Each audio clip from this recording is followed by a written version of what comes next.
যে চীনের সঙ্গে বাংলাদেশের সম্পর্ক অবিচ্ছেদ্য সম্পর্ক। ম্যাডাম যখন পাশে এসে প্রধানমন্ত্রীকে পরিচয় করে দিলেন যে হি ইজ মাই সান তারেক রহমান, চীনের প্রধানমন্ত্রী তার হাতটা শক্ত করে ধরলেন, ধরে বললেন carry the flag of your father and mother. এটা আমি বুঝতে পারি না, এটা আমি সবখানে বলি। আমরা নিরাপদ বোধ করি যখন চায়নার সঙ্গে আমাদের সম্পর্ক দৃঢ় হয়।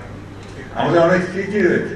1994 সালে আমি প্রথম চীনে যাই, সেটা আপনার এই বাংলাদেশ চীন মন্ত্রী সমিতির মাধ্যমে যাই। আমাদেরকে নেতৃত্ব দিয়েছিলেন তখন সৈয়দ মনজুর হোসেন, অনেকেই ছিলেন সেই টিমের মধ্যে। তো সেই সময় প্রচুর চীনে অনেক জায়গায় ঘুরেছি। পরবর্তীকালে আবার গেছি, তখন আমরা মাঝখানে ম্যাডামের সঙ্গে গিয়েছি। ম্যাডামের সঙ্গে যখন গেছি 2002 সালে, তখনও প্রচুর জায়গায় তারা আমাদের নিয়ে গিয়েছেন এবং সেই স্মৃতিগুলো বারবার মনে পড়ে। এবং যে গেস্ট হাউসে ম্যাডাম ছিলেন, একই গেস্ট হাউসে আমাদের প্রধানমন্ত্রী তারেক রহমান সাহেব ছিলেন। Same guest house, the madam resided, which is there accommodated, but madam in this delegation led by Tareq Rahman was also in the same guest house, I remember. এবং ওই সময় গ্রেট হলে ম্যাডামের রিসেপশন দিয়েছিল তারা। আমি কথাটা প্রায় বলি, যেটা একটা কিভাবে বলবো এটাকে, যে কাকতালীয় নাকি আপনার বিধাতার একটা ইচ্ছা আমি জানি না। সেটা হচ্ছে যে ওই প্রচন্ড শীত ছিল, বাইরে আপনার রিসেপশন করা সম্ভব হচ্ছিল, গ্রেট হলেই রিসেপশন ব্যবস্থা হয়েছিল। তো গ্রেট হলের রিসেপশনের সময় যখন ম্যাডাম চীনের প্রধানমন্ত্রীকে তার ডেলিগেশন মেম্বারদের পরিচয় করে দিচ্ছিলেন, সেই সময় পাশাপাশি দাঁড়িয়েছিলাম, আমরা ছিলাম, আমার পাশেই আমাদের আজকে প্রধানমন্ত্রী তারেক রহমান সাহেব ছিলেন। তো ম্যাডাম যখন পাশে এসে প্রধানমন্ত্রীকে পরিচয় করে দিলেন যে হি ইজ মাই সান তারেক রহমান, চীনের প্রধানমন্ত্রী তার হাতটা শক্ত করে ধরলেন, ধরে বললেন carry the flag of your father and mother. এটা আমি বুঝতে পারি না, এটা আমি সবখানে বলি।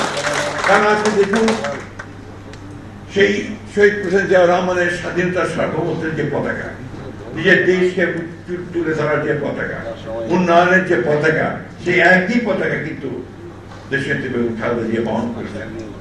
এবং সেই ফ্ল্যাগটি তারেক রহমান আজকে এত সংগ্রাম, যুদ্ধ, লড়াই করে সেই পতাকা আবার তুলে ধরেছেন। That is the success, that is the achievement. আমি যে জন্যই বলি যে চীনের সঙ্গে বাংলাদেশের সম্পর্ক অবিচ্ছেদ্য সম্পর্ক, এটাকে সহজে কেউ টেনে নিয়ে ছেড়ে ফেলতে পারবে না।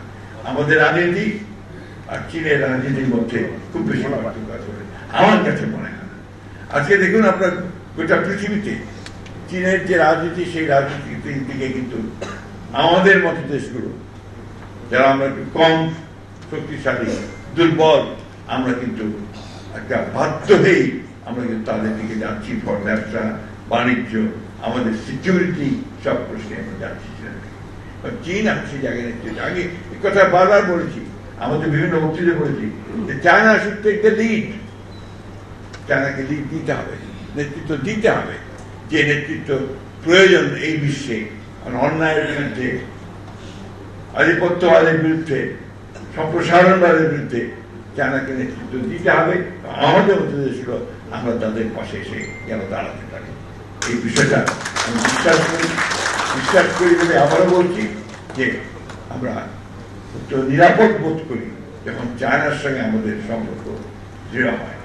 এই কথাটা আমি আবার বললাম, কেউ কিছু মনে করলে করতে পারে, আই ডোন্ট মাইন্ড, বাট চায়নাকে আমাদের দরকার, চীনকে আমাদের দরকার। সেখানে আশা করি এটা সব যে আমাদের চীনের সঙ্গে সম্পর্ক আরো দৃঢ় হবে, এই বন্ধুত্ব আরো দৃঢ় হবে, মিউচুয়াল যে রেসপেক্ট, সেই রেসপেক্ট রেখে সামনের দিকে আমরা এগিয়ে যাবো।